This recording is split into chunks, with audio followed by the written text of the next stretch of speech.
Paz y bien. Un saludo para todos en los corazones de Jesús y María. Bienvenidos a su programa Preguntando se llega a Roma.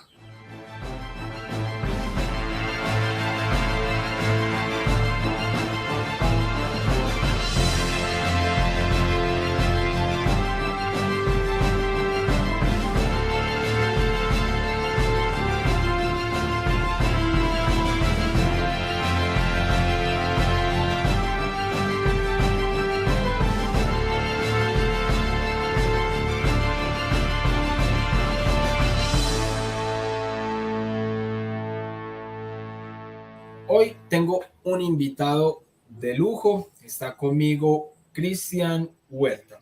Mi hermano Cristian, bienvenido a este espacio, a este canal donde tratamos de enfocar la fe católica de la mejor manera y como nos lo permite nuestro Señor Jesucristo. Bienvenido, gracias por aceptar la invitación.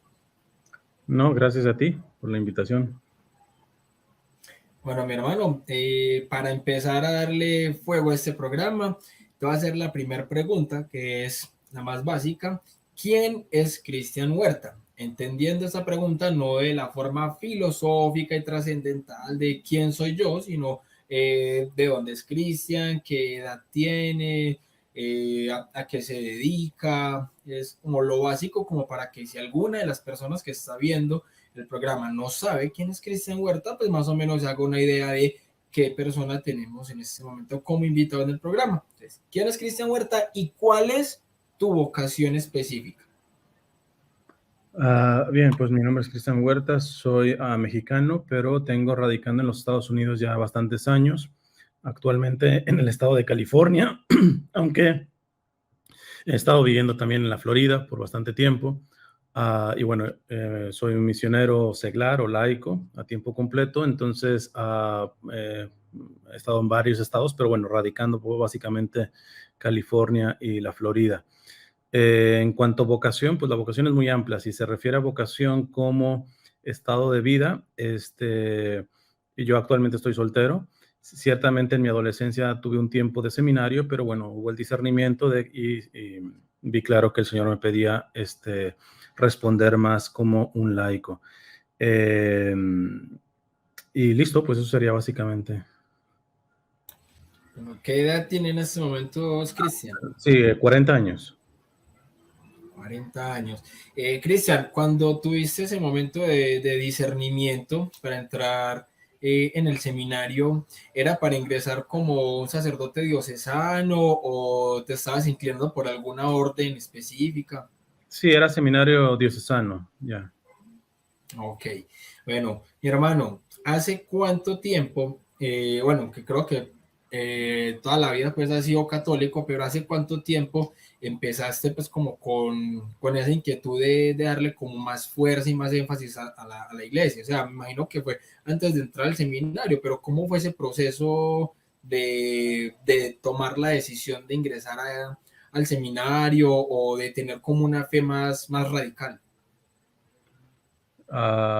Bueno, ciertamente así tendría yo creo como como 13 años más o menos. Yo al seminario entré a los 14, bueno, a los 2 meses cumplía 15 años, o sea, sí, más o menos como 13 años, quizá poquito menos de 13, es de que un poquito ya empezó el proceso más fuerte, precisamente por eso, porque condescendió a entrar al seminario a los 14, ¿no?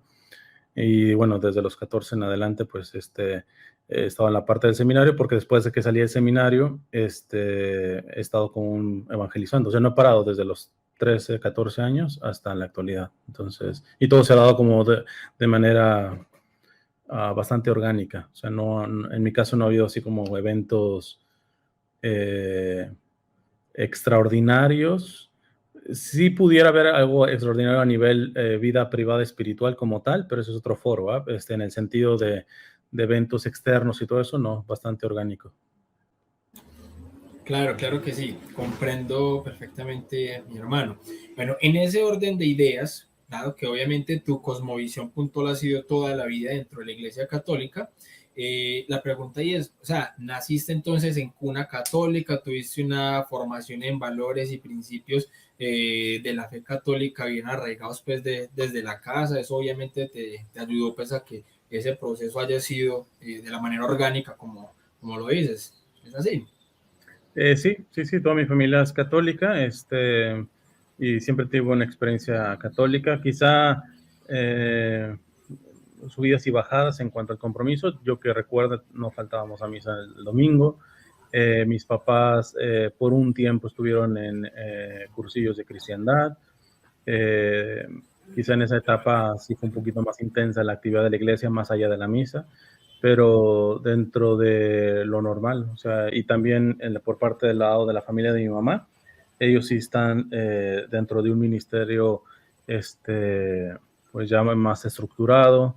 Mi papá fue único, entonces, a nivel familiares también bastante acercados a la iglesia. Qué bien, hermano, súper, porque eso obviamente va creando unos cimientos muy bonitos pues dentro de lo que es la fe, ya después a nivel individual. Mi hermano, te pregunto, esto es porque dentro de el marco del programa, que es Preguntando se llega a Roma, sabemos que durante la vida, indiferentemente si hayamos sido católicos toda la vida, si se haya pasado como de pronto en mi caso, que atravesé pues un periodo muy largo de ateísmo y otras cuestiones, otras personas han pasado, por ejemplo, por el protestantismo, u otras creencias religiosas, siempre ha habido un marco donde hay dudas, preguntas, objeciones, ¿ya? Y sabemos que la iglesia a través de todos estos siglos ha tenido personas y ha tenido un magisterio vivo que ha podido dar respuestas muy puntuales a todas estas preguntas, pero que uno muchas veces no las busca o no se las ha preguntado. A Cristian Huerta en algún momento le llegaron a subir como dudas, objeciones, cuestionamientos fuertes sobre su fe o alguna persona de manera externa te llegó a hacer como preguntas así fuertes que Cristian haya pensado, hombre, no tengo respuesta para esto, pero tengo que ir a buscarla para darla. Unas dos o tres preguntas o objeciones o cuestionamientos que hayas tenido así durante todo tu proceso. Ya, no, yo personalmente no recuerdo haber tenido así como una cuestión de crisis de fe o de preguntas de estas. Sí, evidentemente, mediante el estudio de la filosofía, la teología, fui cuestionando. Hubo un momento, una etapa, que yo no lo hablo tanto de una crisis de fe porque no fue que abandoné la fe o que la estaba poniendo en juego en su sustancia, vamos a decirlo así, pero sí podría llamarlo no explícitamente como una noche oscura de la fe que habla San Juan de la Cruz, pero un poquito por ahí. De hecho, llegué a componer una canción, esa la perdí, no sé dónde habrá quedado, en donde me acuerdo que fue en el tiempo de seminario, un compañero seminarista sí se escandalizó porque creía que había una frase, ya no me acuerdo porque hace muchos años, que ponía, parecía como que ponía en duda la existencia de Dios, una cuestión así, ¿verdad? Pero era una canción bastante como retadora. Eh, pero en sí nunca me he visto, creo que por gracia de Dios, en riesgo de una duda que afecte mi fe, en el sentido de perderla, que me afecte en el sentido de que me ponga crisis en el buen sentido de la palabra, sí, ¿no? Y en cuanto a la gente, no recuerdo mucho, ahorita no se me viene, quizá por ahí, actualmente mis redes sociales son las terceras. Yo he cerrado por 2 veces mis redes sociales completamente. Y en el primer canal de YouTube que tuve, que de hecho era antes de que YouTube fuera de Google, o sea, de los primeros fundadores, probablemente cuando inició YouTube, era otro ambiente totalmente el de YouTube. Más allá de que se pensara distinto, no estaba movido pues por intereses tanto de fama ni de dinero, pues no se monetizaba, nada del estilo. Y yo dialogaba mucho con ateos, entonces esa era un poquito más la dinámica de ese primer canal. Y me acuerdo que un ateo una vez me dijo una frase, no me la estaba haciendo por mí, en el sentido de que sabía cómo yo me manejaba, pero sí le causaba conflicto ver que el evangelizador, vamos a decir promedio, sí anda atrás del dinero. O o sea, se agarra de ahí. Entonces, y él me dijo una frase que a veces yo la suelto también, ¿verdad? Para poder retar a nuestra parte interna dentro de la iglesia, que él me decía, los que lucran con la fe nunca reconocerán su ateísmo. Los que lucran con la fe, nunca, o sea, él asumía de que en realidad puede haber perfectamente evangelizadores o católicos que se dedican a evangelizar, que están lucrando, que ni siquiera creen en Dios, o a lo menos no creen como lo predican, ¿no? Entonces, sino que es la herramienta perfecta que les da el sustento a nivel económico. Entonces, eso me parece que es una pregunta legítima de este ateo. Quizá él lo hacía un poquito más desde la amargura, desde lo que sea, porque no era un ateo tipo Edith Stein, una atea que era de buscar la verdad, pero sin resentimientos ni amarguras. No, sí era amargado y todo eso, pero con todo, mi capacidad en ese sentido de poder escuchar y todo se abría. Y entonces, él me dijo muchas cuestiones de estas y me parece que ahorita para contestar podría ser esa. Ahora, ciertamente hay cuestiones que a muchos les reta y que creo que a veces hay un simplismo en responder nosotros, ¿va? Porque terminamos violentando el misterio. El que nosotros tengamos una fe no significa que la hemos absorbido del todo, que la conozcamos del todo. Esto lo mismo lo dice el Catecismo de la Iglesia Católica, la revelación ya está dada. Pero dice, pero a la iglesia le pasará el resto de los siglos profundizando, porque no está completamente asimilada. O sea, el que diga que ya sabe y que entiende toda la verdad, literalmente se está poniendo al grado de Dios. O sea, por eso Benedicto XVI hablaba de que no es que nosotros tengamos la verdad, es la verdad la que nos tiene a nosotros. Parecería la misma cosa, pero no. Las implicaciones son muy distintas a decir yo tengo la verdad, ya conozco la verdad, a decir la verdad me tiene a mí, me sobrepasa. Estoy entrando en la verdad, pero siempre hay por eso el cielo es eterno. Se necesita una eternidad para, entre comillas, entender el misterio de Dios. O sea, no, simplemente es algo que nos sobrepasa. Entonces, me parece bastante ridículo cuando nos ponemos en una actitud de cuadricular la cuestión a nivel de la verdad, de la doctrina y todo este tipo de situaciones, que ciertamente la doctrina no cambia, pero hasta dónde ha sido totalmente explicitada, comprendida. O sea, entonces, y me refiero a una cuestión que en la iglesia se le suele llamar el sufrimiento de los inocentes. O sea, ciertamente muchos dicen, bueno, si Dios existe, ¿por qué hay pobres? ¿Por qué aquel niño es violado? ¿Por qué todo eso? Y hay ciertas respuestas, pero repito, son respuestas que yo di en su momento, pero me parecen facilistas. ¿Por qué? Porque ese que responde, católico, que puede responder desde la filosofía, desde la escolástica, desde la doctrina, muchas veces no ha tratado esa realidad de primera mano. Cuando tú tratas de esa primera mano, cuando tú tocas la carne herida de ese hermano, como dice el Papa Francisco, entras en otra dinámica. Ya no te alcanza la cuestión de intelectual. Porque puedes decir, es que Dios realmente no es el que está promoviendo la pobreza, es la injusticia del ser humano que está promoviendo la pobreza y todo eso. Bueno, pero sea la injusticia, sea Dios, sea lo que sea, ese hombre, hermano tuyo, no comió hoy, punto. Y cuando se toca esa realidad, si uno entra en un nivel de cuestionamiento de la fe, pero a una mayor profundidad. ¿Por qué? Porque está tocando esa realidad. No lo está haciendo desde la oficina, desde un debate universitario, etcétera, que yo no digo que esté mal, pero si vamos a profundizar sobre ese tipo de cuestiones que pudieran atentar o a lo menos poner en crisis la fe, yo sí hablo de que tendríamos que entrar a una dimensión del contacto directo con esa realidad, porque esa te abre totalmente otra situación, ¿no? Entonces, y en esa parte sí hay un misterio. Hay un misterio de Dios en el sentido de por qué los más vulnerables, los más pequeños, los más inocentes sufren. Y pareciera que Dios no mete la mano ahí, ¿no? Entonces es un misterio que, repito, se puede ir discerniendo a nivel filosófico, teológico, pero son elementos que no llegan a solucionar el misterio. El que me diga que realmente el porqué del sufrimiento de los inocentes, el que me resuelva eso, ya está en otro nivel.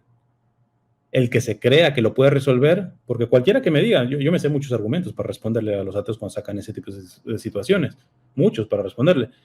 Pero, nuevamente, cuando es tu hijo el que fue violado, quizá por un familiar, lo que sea, o fue mutilado, o lo que sea. O sea, hay barbaridades que pasan y tú dices, ¿pero por qué? El por qué. Entonces, ahí sí creo que tiene que haber un tanto de humildad eh, y el acercamiento humilde, modesto ante esas realidades. Yo creo que no afectan la fe, la terminan nutriendo, pero al mismo tiempo termina uno entendiendo y comprendiendo a aquellos que todavía no lo entienden. O sea, no lo dice ateo, inútil o empezar a menospreciar. No, no. Es que la situación es tan delicada que me parece que es legítimo que ellos tengan. Si ellos se agarran de eso para escupir su amargura o alguna otra cosa, su ideología, todo eso es otro pleito. Pero nadie quita de que esa realidad es tan crítica, el sufrimiento de los inocentes, que ni el que tiene la fe más fuerte puede resolverlo. Porque son cuestiones que no se resuelven ya con conceptos. Es como ¿qué le digo a esta persona que está ya prácticamente en agonía, en cáncer terminal y todo esto? Yo le digo a la gente, no le digas nada, acompaña.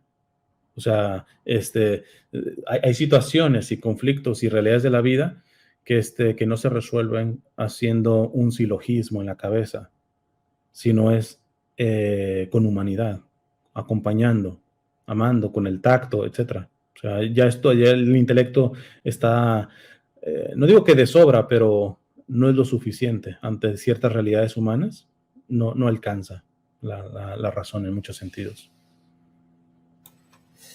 Hermano, totalmente de acuerdo con esas palabras que acabas de decir. Por ejemplo, en cuanto a la primer duda y cuestionamiento que pueden hacer y que es completamente cierto, bien lo decía el Papa Francisco, incluso creo que lo dijo fue cuando vino aquí a Colombia, él decía que el diablo entra por el bolsillo. Uh-huh. Totalmente cierto, y es verdad porque hoy en día hay muchos que se les olvida, obviamente, que están hablando para la gloria de Dios, y todo lo que hacen lo hacen es precisamente para poder llenar los bolsillos. Y no digo que el que monetice esté actuando mal porque esté monetizando lo que sea, lo que pasa es que lo ponen en un primer lugar cuando el primer lugar tendría que ser Dios. Entonces, Pero ahí yo nomás matizar. Hoy, de hecho, hoy me he visto yo obligado a monetizar. Lo que hago yo al final es simplemente el comercio, lo pongo al final para que no salga al principio, etcétera. ¿Por qué? Porque la manera como se maneja Google en el sentido de los comerciales y todo eso, a mí me parece totalmente incoherente que uno ponga publicidad, no sé, yo voy a hablar de la castidad y el comercial salga totalmente indecente. Y por ganar dinero. Entonces, el problema es que Google con YouTube cambiaron las políticas hace creo que como un año por ahí, y ya anunciaron de que podían monetizar canales que no estaban monetizando, etcétera, sin previo aviso. Yo no monetizaba, yo nunca moneticé. Y curiosamente, yo cuando no voy a decir nombres, ¿verdad? Pero a grandes evangelizadores, sacerdotes y laicos que están evangelizando, que yo les mostré cómo salía publicidad inclusive de satanismo, cómo podía salir todo ese tipo de cosas, y ellos lo justificaron y no quitaron la publicidad y siguieron monetizando cuando podían quitarla. Ahorita ya es distinto, pero cuando la podían quitar. Entonces, que no me hagan, y muchos de ellos son de los que presumen de doctrina y de defensa y de apologética y de sabe cuánta cosa, cuando ellos estaban lucrando con esto, que no me vengan que su fe verdaderamente es una fe que no está amarrada al dinero, ¿no? Y listo. Y yo me gané muchos enemigos por estar hablando y denunciando este tipo de situación, ¿eh? Que eso lo único que hacen es comprobar que estoy en lo correcto. ¿Por qué? Porque les tocaste el bolsillo y ahí se prendieron. Si no estuvieran tan agarrados que les duele. ¿Eh? Entonces, sí matizar estas situaciones, ¿verdad? Porque a veces uno empieza con una moral maquiavélica en ese sentido y realmente le da la razón a esto que decía este ateo, ¿eh? O sea, que muchos de los predicadores, evangelizadores y todo esto, mientras estén lucrando, no mostrarán su ateísmo. O sea, en realidad llevan un nivel de ateísmo. ¿Por qué? Porque en realidad podríamos decir la evangelización es el pretexto para poder ganar su verdadero Dios, aunque no lo quieran reconocer, que es el dinero, ¿no? Completamente, así es, mi hermano. Y obviamente, y en el segundo punto que obviamente estás planteando, incluso yo mismo cuando estuve en el ateísmo, uno de mis grandes iceberg como tal era el problema del mal y el sufrimiento. Y de 10 creyentes que uno les preguntaba fueran católicos o no fueran católicos, eh, no, 9 era un silencio y el otro se enojaba. O sea, es poco el que obviamente puede resolver la cuestión. No se va a resolver. Incluso ya después de que uno abraza la fe, se da cuenta de que es una cuestión que no se resuelve, que tiene respuestas que se pueden dar, pero no es una respuesta desde la misma vivencia, porque es que muchas veces el que lo está planteando es una persona que lo puede haber estado viviendo. Claro, y hay gente que a través de un sufrimiento se ha terminado acercando a Dios. Ay, se me murió un familiar y entonces ese dolor me hizo acercarme más a Dios, lo que sea. Bien, o sea, Dios se vale de todo eso para acercarse, pero hay, como le decía, sufrimiento de inocente, o sea, el mal gratuito que muchas veces se llama, eso es un cuestionamiento bastante fuerte, que no vamos a llegar a acotarlo por completo, aunque hayan respuestas, como bien lo decís. Y me gustaría de pronto hacer un tercer planteamiento, pues como en esta serie de preguntas, como para que Cristian nos pueda contestar, porque es una pregunta que incluso fue mi esposita la que me dijo, ay amor, si le puedes preguntar de pronto a Cristian esto, cuando sean respuestas muy puntuales con la verdad, eso hace que entonces se acarre entonces gente con rechazos. ¿Por qué? Porque no le gusta que le diga la verdad, ¿cierto? O sea, bien sea familiares, bien sea grupos, bien sea cosas así. Entonces, la pregunta que ella, por ejemplo, me decía es, ¿cómo hace Cristian para lidiar entonces como con este tipo de cosas que la gente piensa entonces que alguien es soberbio o está actuando mal o que entonces viene juzgando o lo que sea por decir la verdad como es, como lo dice mi esposa? O sea, una, una de las grandes razones que le impiden a alguien abrazar la fe ni siquiera es Dios, es el mal ejemplo de los que estamos adentro. Mm. Entonces, eso es una de las grandes batallas que vamos a tener que tener nosotros adentro de la iglesia, porque muchos ateos podrían llegar al conocimiento de sí, intelectual o filosófico de existe Dios, pero no van a terminar abrazando el cristianismo y la iglesia católica simplemente por lo que ven en la iglesia católica, en el cristianismo en general, por la gente que son malos ejemplos o que somos y hemos sido malos ejemplos adentro de esta. Bueno, entonces, en este ámbito, mi hermano, podemos comenzar como dándole respuesta a esto. A ver, bueno, hay varias cuestiones de lo que decías de tu esposa. Um,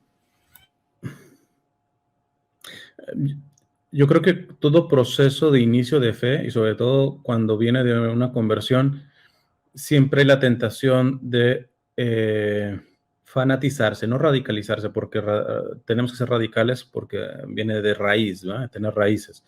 No, pero acá fanatizarse, y depende de la experiencia de cada quien, ¿va? O sea, por ejemplo, los que venían de una vida bastante desordenada, y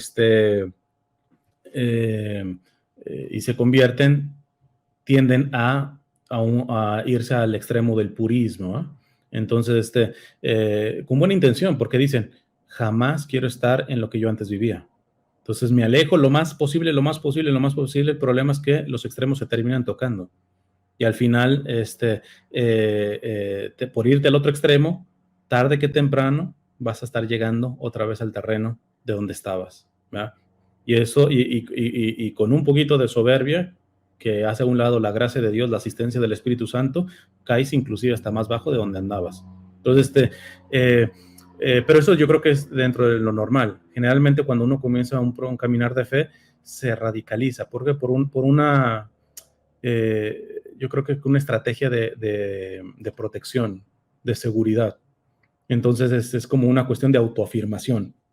Yo creo que más razones psicológicas que teológicas y espirituales por qué tomamos ese tipo de actitud. Lo mejor es, digo, ya la misma iglesia adoptó esto de los griegos, la virtud se encuentra en el justo medio. Esta cuestión de la serenidad, del equilibrio, ¿eh? De apartarse de los extremos, todo ese tipo de situaciones, eso va viniendo generalmente con el tiempo. Un buen director espiritual puede ayudar bastante. Tengo por ahí una charla que hablo precisamente de esta temática con Charles de Foucault, San Carlos de Foucault, que lo acaban de canonizar, porque él también tuvo esa experiencia y el abad, que era su director espiritual, tuvo una sabiduría de irlo moderando al punto de que el equilibrio, la serenidad que tuvo Charles de Foucault fue impresionante. Y aquí yo podría ya empezar a dar un poco la respuesta ante esto.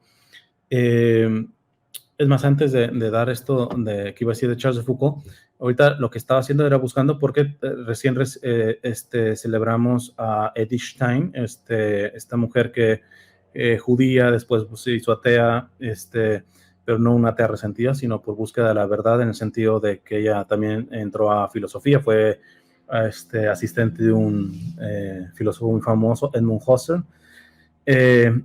y yo hice una publicación sobre ella en una parte que a mí fue una indirecta, porque repito, yo muy al inicio posiblemente todavía tenga algunas cuestiones de estas de querer como justificar una actitud no prudente de acuerdo a la caridad con el simple hecho de que se le está diciendo una verdad. Entonces, y me acuerdo que cuando yo leí la autobiografía de Edith, esta parte me incomodó, pero me incomodó precisamente porque hablamos de una cuestión de proyección psicológica. O sea, te termina enojando lo que tú eres, ¿va? O sea, lo que ves, lo que no te gusta en el otro, o ves todo eso, entonces te recrimina a ti mismo, pero no eres capaz de poderte decir la verdad. Entonces, decía Edith, leo rápidamente, dice: Emsen me acompañó a casa. Después de nuestras reuniones dejaba a otro que lo hiciera, pues él vivía muy lejos. Cuando llegamos a mi casa dijo: bien, le deseo que encuentre en Gotinga, ella está mudando de ciudad de universidad, le deseo que encuentre en Gotinga gente que le satisfaga. Aquí ha sido usted demasiado exigente y crítica. Y sigue diciendo Edith: aquellas palabras me dejaron muy sorprendida. No estaba acostumbrada a ser reprendida. En casa apenas se atrevía a nadie a hacerme observaciones, porque quien lee a Edith, finísimo, o sea, son de las personas que tú dices, ¿cómo le gana un argumento? Son una mujer brutal en la manera de razonar y todo esto. Entonces, dice, en casa apenas se atrevía a nadie a hacerme observaciones. Mis amigas estaban unidas a mí por cariño y admiración. Vivía en el ingenuo autoengaño de que todo en mí era correcto, como es frecuente en las personas incrédulas, esto todavía no creyente. Yo le diría ahorita a Edith, esto no se da solamente en incrédulos, en creyentes se da mucho esto de sentirse correcto, con la verdad aquí agarrada en la mano, con la cual puedo pegarle a cualquiera que se me enfrente. Vivía en el ingenuo autoengaño de que todo en mí era correcto, como es frecuente en las personas incrédulas, que viven en un tenso idealismo ético. ¿Por qué? Porque la actitud que a veces tenemos en esto no es mala, es realmente querer hacer el bien o querer corregir o hacer el bien a la persona. Entonces eso está rescatable. Pero dice Edith, y es que cuando se está entusiasmado por el bien, cree uno que es bueno. Yo podría traspolarlo. Cuando uno está y ama la verdad, cree que uno vive en la verdad. Y habrá que examinarse si verdaderamente uno está así, ¿no? Yo había considerado siempre, dice Edith, como un justo derecho mío el señalar despiadadamente con el dedo todo lo negativo de cuanto advertía, las debilidades, errores y faltas de otras personas, a menudo en tono irónico y despectivo. Había quienes me encontraban encantadoramente maliciosa. Por eso, estas serias palabras de despedida, dichas por un hombre al que valoraba mucho y quería, me dolieron de verdad. No me enfadé con él, tampoco lo eché en saco roto cual reproche injusto. Aquello fue como una primera llamada que me hizo reflexionar. Entonces yo diría que la primera situación es poder vernos en este sentido, ¿ah? O sea, las verdaderas motivaciones que hay al estar diciéndole las verdades a ese familiar y todo ese tipo de cuestiones, ¿no? De hecho, sí, algunos pueden decir, pero tú, por ejemplo, en tus videos dicen, revisa a quién me dirijo. Precisamente me dirijo a aquellos cuando yo confronto a alguien, en general es a alguien que se está abusando de los pequeños, o alguien que se la pasa linchando al Papa Francisco, o se empieza a linchar a los obispos, o linchando aquí, linchando allá. Pero uno los confronta y ahí salen de piel sensible. Que eso es también donde uno dice, entonces, ¿qué tanta gallardía en defender la verdad cuando no toleras que se te confronte, cuando tú estás se te está pasando la mano? Yo no digo que hay que ser políticamente correctos, ¿verdad? No, pero ¿qué tanto de esta actitud que tenía Edith, hoy gran santa, patrona de Europa, ojalá que pronto doctora de la iglesia, llegó a reconocer? Entonces, y aquí parto a la segunda parte que decía de Charles de Foucault. A mí me ha dado mucha luz este querido hermano, que para mí, de hecho, le sigo diciendo Charles, no San Charles de Foucault, aunque ya está canonizado, porque lo siento muy cercano a él. Él descubrió mucho esta parte de la evangelización, haciendo una analogía con respecto a el campo. Entonces dice, hay una evangelización que cosecha, hay una evangelización que siembra, pero hay una evangelización que a veces gente ni siquiera sabe que existe, y que es la más importante, es el desbrozamiento. O sea, el desbrozamiento en el ambiente de la agricultura es preparar la tierra, quitar las piedras, quitar las plantas malas, etcétera, arar la tierra, todo eso. O sea, no es ni cosechar ni sembrar. Entonces, aquí la cuestión está en que si nosotros estamos teniendo el discernimiento necesario al proclamar la verdad, si se enojan, porque se pueden enojar por soberbia, pero se pueden enojar porque yo les estoy pidiendo un fruto. Pero ¿cómo un fruto si ni siquiera están sembrados, si ni siquiera hay semilla? ¿Cómo hay semilla si ni siquiera se preparó esa tierra? Entonces, yo creo que hoy por hoy, en las interacciones personales, otra cosa es, yo siempre digo, cuando doy una charla, es más, en el último live alguien me comentó, a veces tú usas palabras que son demasiado difíciles de entender, y deberías acoplarte a las personas más sencillas y todo eso. Le digo, yo cuando hago de misión, y que priorizo generalmente las comunidades más pobres y más sencillas, me bajo su nivel. ¿Por qué? Porque sé que esa es mi audiencia. Pero yo estoy conectado en YouTube, tengo audiencia de todos. A mí me siguen sacerdotes, a mí me siguen genteólogos, o sea, hay de todo. Trato de equilibrarlo, pero no me pidan que rebaje cuando mi audiencia es de todo variopinta. Entonces, ahí pues lo que les sugerí es, así yo no nací aprendiendo esos términos. Yo me metí al diccionario, yo empecé a aprender, porque luego la gente también se vuelve bastante mediocre, y teniendo internet, porque te están viendo internet, es más, que yo les decía, tú le puedes preguntar, Siri, ¿qué significa concupiscencia? Listo. O sea, a veces ni siquiera te necesitas meter, o sea, a un diccionario. O sea, ya haces al asistente de tu teléfono y te dice. Entonces, es una mediocridad en esta cuestión, ¿verdad? Pero ciertamente, cuando hay una persona más sencilla, etcétera, uno se abaja.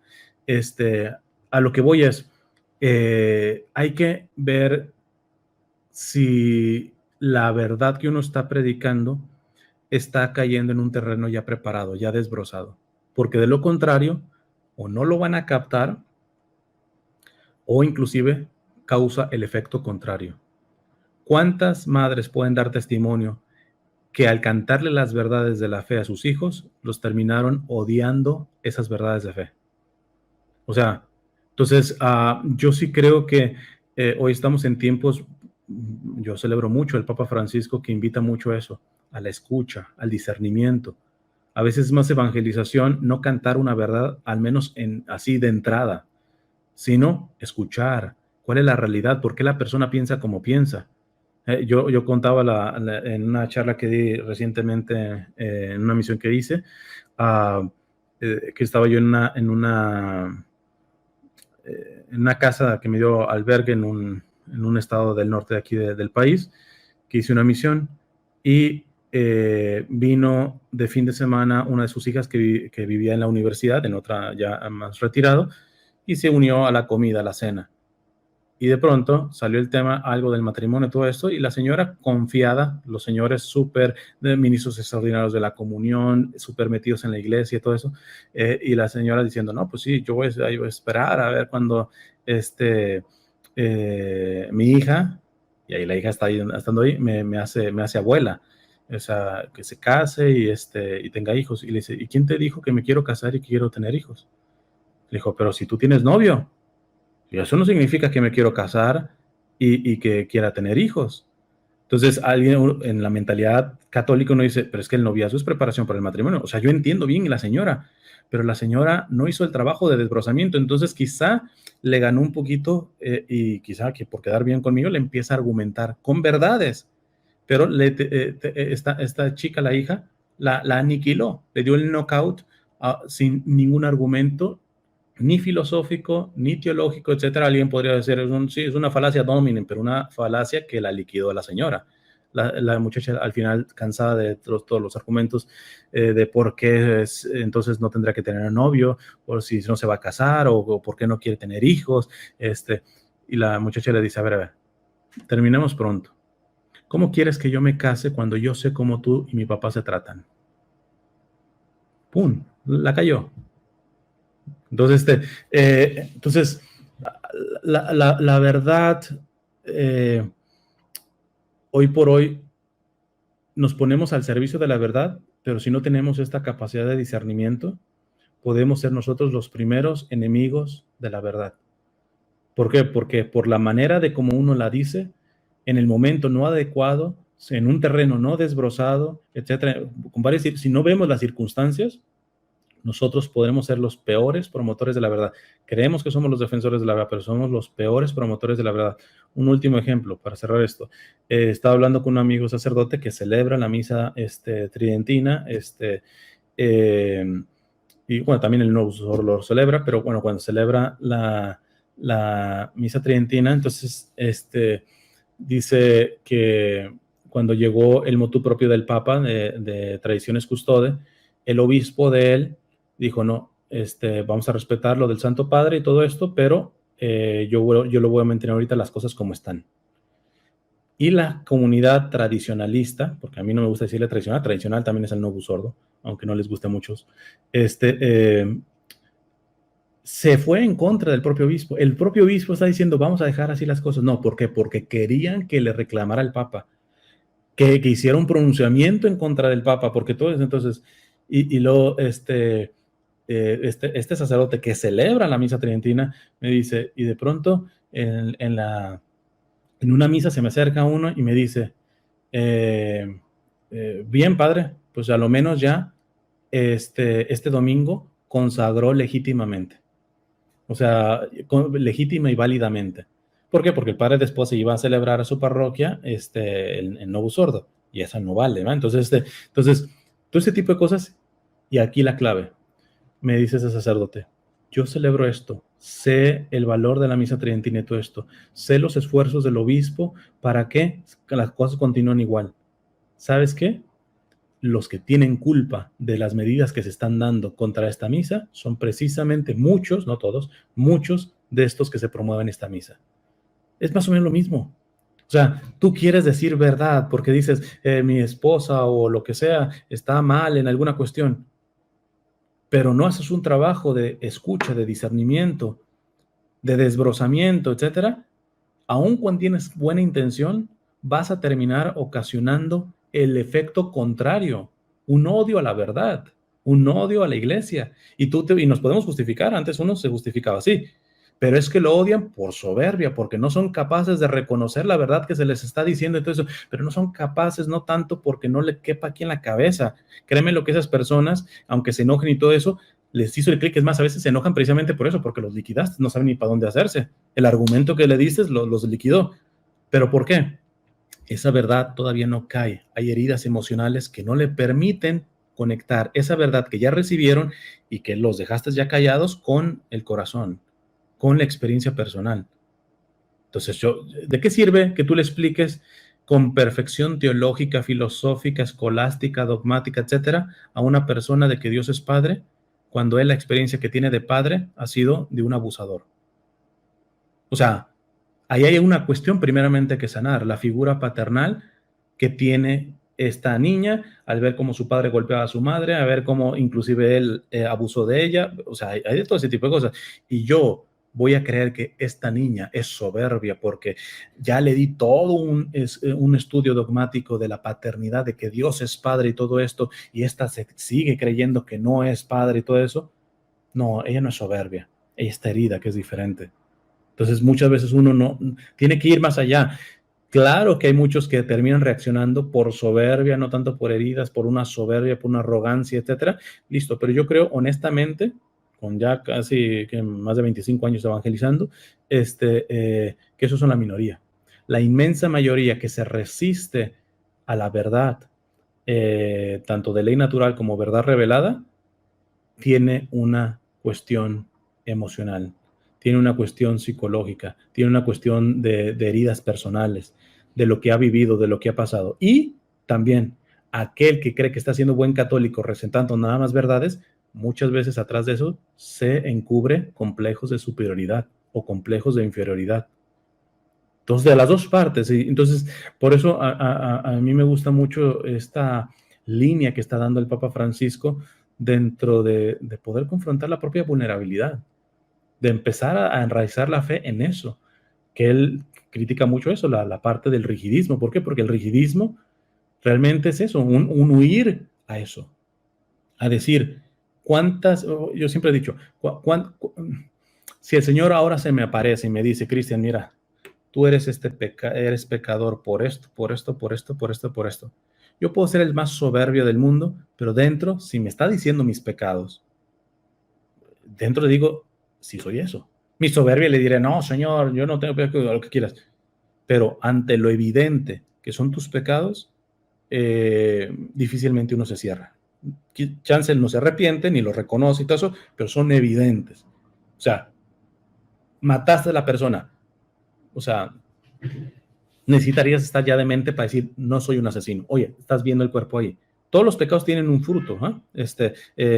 La gula, estás ya vomitando, no alcanzas. O sea, está ahí la cuestión evidente. Pero, ¿qué tal si el Señor se aparece y me empieza a decir mis falsas virtudes, mis falsa fe? Yo creo que eso no estaríamos todos capacitados para tolerarlo. Que nos diga, que me diga a mí, por ejemplo, sí, Cristian, llevas evangelizando 25 años, pero ¿sabes qué? De esa evangelización solamente un 5% es genuina. Lo demás es simplemente reacción de tus inseguridades psicológicas. Es estar tapando muchas heridas que tú tienes. Es una reacción, claro, la estás tapando con evangelio y bien y toda la cosa de todo eso, pero no ha sido verdaderamente una experiencia de fe genuina. Yo no sé si estaría capacitado para soportar eso. Y creo que nos valdría bien a los que nos decimos católicos o ya evangelizadores y todo esto, ponernos a pensar, el Señor sí se me aparece y que me empiece a decir, ¿sabes qué? Tú, o un caso, tuve una vez un debate, diálogo con un chico que él me decía, yo antes, por ejemplo, era adicto a la pornografía, etcétera, y ahorita ya ni se me antoja ni nada por el estilo. Yo no le hice esta pregunta porque sería meterme ya más en lo privado, pero ahorita lo hago así en general. ¿El objetivo es no ver pornografía? Yo le tendría que preguntar, ¿tu sexualidad la estás viviendo en la integridad del plan de Dios? Porque ya puedes hacer así como, oh, soy triunfador, no veo pornografía, pero la relación, por ejemplo, sexual con tu esposa todavía está muy lejos de ser digna delante de Dios. No veo a las mujeres con morbo, pero el objetivo no es ese, el objetivo es verlas con los ojos de Cristo. ¿Ya las ves con los ojos de Cristo? No, pero al menos no la veo con... entonces estamos... es por eso que al decir las verdades, decía un obispo que falleció y que está, parece, en proceso de beatificación, don Enrique Suárez, brasileño, que él decía, ¿quién de nosotros ya está a la altura que Cristo pide en este momento? ¿Quién ya está a la altura? Entonces yo creo que a la hora de predicar la verdad, a la hora de evangelizar, a la hora de todo este tipo de cosas, nos ayudan todos estos parámetros. O sea, ¿hasta dónde yo he desbrozado esta tierra a la que le estoy predicando? ¿Hasta dónde yo soy consciente de que yo mismo podría yo estar presumiendo de esta virtud que le estoy refrescando en la frente a esta persona, pero yo tengo esta virtud como simple cascarón porque no es genuina? Es simplemente un trabajo de mera ascética, pero lejos de la mística. Y decía este obispo don Enrique Suárez, ascética sin mística es un cuerpo fornido pero muerto. Y entonces yo puedo estar cumpliendo, no, pero es que podemos estar poniéndonos en el lado del fariseo, de la parábola del fariseo y el publicano. El fariseo no mentía, cumplía, daba el diezmo, etcétera. No salió justificado delante de Dios. Entonces, creo que la defensa de la verdad, la defensa de la doctrina, por ende, etcétera, tiene que estar mirada de una manera más íntegra, no como un simple razonamiento de verdades ya esquematizadas, abstractas, sino que se encarnan en cuestiones muy concretas, en realidades que yo no puedo saltarme de eso. ¿Por qué? Porque esto también es un tipo de verdad, no quizá una verdad en el sentido abstracto, quizás sea una cuestión más emocional y todo eso, pero sí viene de verdad. Por eso el, el principio del Papa Francisco de la realidad supera la idea. No significa que la idea esté mal. No, pues la idea es que todos los jóvenes vivan en castidad. Pero la realidad nos dice que la inmensa mayoría hoy tiene relaciones fuera del matrimonio y que algunos ni siquiera esperan casarse. Esa es la realidad. Nos podemos dar golpes de pecho, nos podemos rasgar las vestiduras, podemos refrescarles de que son unos pecadores, que son unos impuros, que son todo eso, a ver qué consiguen. O podemos escuchar y podemos decir, pero ¿por qué tú ya no crees en el matrimonio? ¿Qué hay detrás de ti? O sea, quizá no decirle tanto qué hay detrás de ti, ¿va? Para que no se sienta que está en una cita de psicología, de terapia, pero sí como para poder entender. O sea, me interesa por saber por qué crees lo que crees. No quedarme simplemente con tu enunciado de que yo no creo en Dios o yo no creo en eso, pero ¿qué hay atrás de esto? O sea, y en esta parte Charles de Foucault dice, por eso la primera y más excelente herramienta para evangelizar es la amistad. O sea, y no una amistad de estrategia, decir, déjame, me lo hago amigo para después jalarlo a la iglesia. Eso es instrumentalizar a esa persona. No, yo te me ofrezco mi amistad, te hagas o no te hagas católico, sino por coherencia de mi propia fe, porque el Señor se ha dado a mí de manera incondicional. El amor de Dios lo he recibido yo, no como condición para convertirme. El Señor me lo seguiría dando, aun cuando no me convirtiera. Que no haría fruto, al menos no tendría el fruto suficiente, pues sí, porque pues la gracia supone la naturaleza, ¿va? Pero seguirá dando. Dios no retira su amor de mí en este sentido. Yo me cierro, ¿por qué? Porque Él es consistente con esta situación. En esa misma manera, uno podría tener que acercarse a estas personas equivocadas y erradas de saber que decir, ¿sabes qué? Mi amor, mi amistad, todo esto va más allá de si te conviertes o no te conviertes. Es genuina, ¿verdad? Ahora, si se da verdadera amistad, generalmente eh, es un buen terreno para poder sembrar después y para poder cosechar. O sea, es más fácil que tú aceptes una corrección de tu esposa que sabes que te ama que la corrección del vecino, que simplemente te escuchó diciendo una cosa mala y que va y te corrige. O sea, fíjate nuevamente, no se trata solamente de una cuestión intelectual. ¿Por qué? O como me dicen muchas mamás, es impresionante. Yo le corregía en esto siempre a mi hijo y nunca me hacía caso. Y se me ponía y peleábamos y todo eso. Ahora se lo dice la novia y ya lo hace. La gran diferencia es, no me cae duda de que usted ama a su hijo, pero él no se sabe amado. Hay que avisar qué parte de la relación entre ustedes se quebró, porque está claro que él no tenía tanto problema en lo que usted le mandaba, sino en la vinculación del amor entre usted y él. Él se sabe amado por la muchacha, le dice la misma cosa y ahí sí pega la cosa. ¿Qué hizo la diferencia? Los conceptos, la verdad, no, el amor. No. Exactamente, el amor, el amor. Y te lo digo incluso por experiencia propia, porque mi mamá luchó mucho conmigo. Mi mamá luchó mucho conmigo. Pero yo creo que mi mamá a mí no me conocía, ¿ya? O sea, me amaba, pero no conocía quién realmente era yo. La persona que realmente aprendió a conocer todo de mí fue mi esposa. Hoy somos un hogar precisamente. Y fue gracias a ella, al amor de ella, que yo eventualmente me conducí a Dios, porque yo era ateo. Y como yo lo he dicho, es que a mí no me convencieron los argumentos. El mejor argumento con el que yo llegué a Dios fue el amor. ¿Cómo me voy a acercar yo a Dios, que es amor, si no sé qué es el amor? Entonces el mejor argumento es amar. Entonces mi esposa me mostró lo que realmente es el amor a través de un conocimiento previo como personas, como individuos.